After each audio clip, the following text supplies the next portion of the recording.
Story time de comment j'en suis arrivée à ça. Si ça vous intéresse pas, je vous conseille de passer parce que ça va être super long. Pour commencer, on va remettre les choses un peu dans le contexte. L'année dernière, pendant les championnats de France individuels, donc le 4 mai, le jour où j'ai fait championne de France, c'est le jour aussi où je me suis gravement blessée.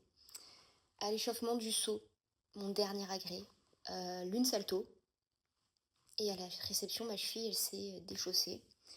Je l'ai senti de suite, je suis allée strapper pour pouvoir finir la compétition parce qu'il me fallait un saut pour pouvoir au moins, je pense, faire le podium et le réussir pour pouvoir gagner, et c'est ce qui s'est passé. À la suite de ça, ma cheville s'est refroidie, elle a commencé à devenir énorme. De toute façon, je savais que ça allait être grave parce que vu la douleur que j'avais compris.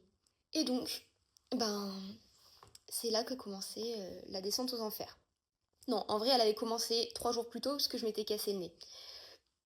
Mais bon, c'est un petit détail parce qu'en vrai, ça va. Mon nez, il est un petit peu tordu, mais ça va. Sachant que c'était 3 jours avant les championnats de France et c'était aussi en saut. J'ai une malédiction, je ne sais pas. Bref, du coup, à la suite de ça, je fais tous les examens qu'il faut, je galère, j'en chie. Et bien sûr, dans ma tête, c'était, de toute façon, je serai de retour pour les équipes. Voilà, bien sûr. C'est pas je me soigne et je reviens. Non, c'est je serai de retour pour les équipes. L'erreur. J'ai pas pris au sérieux la blessure, je me suis très très mal soignée. Et j'ai fait le test pour vous. Un conseil, quand vous êtes blessé, soignez-vous. Parce que si vous revenez trop vite, la suite, vous l'avez bientôt. Bref, donc voilà, j'ai fait le choix de faire les championnats de France par équipe. Grosse erreur de ma part. J'avais encore très mal. J'avais même pas refait encore mes complets en entier, mais j'avais refait le jour J. Hyper inconscient.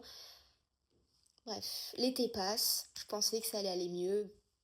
J'avais moins mal, on va dire. Je reprends la saison, septembre. Et dès octobre, j'ai de nouveau mal. Mais sauf que ma cheville n'est pas gonflée, il n'y a rien, j'ai de nouveau mal. Donc j'essaye de faire des examens, j'essaye de comprendre ce qui fait, pourquoi j'ai mal comme ça. Finalement, on continue. La saison commence. Je vais faire une visco-supplémentation, des infiltrations pour essayer de plus avoir mal, mais ça ne change pas. J'ai mal. Je continue, je me dis de toute façon c'est pas grave, j'attaque ma saison de compète en mars, ça va aller.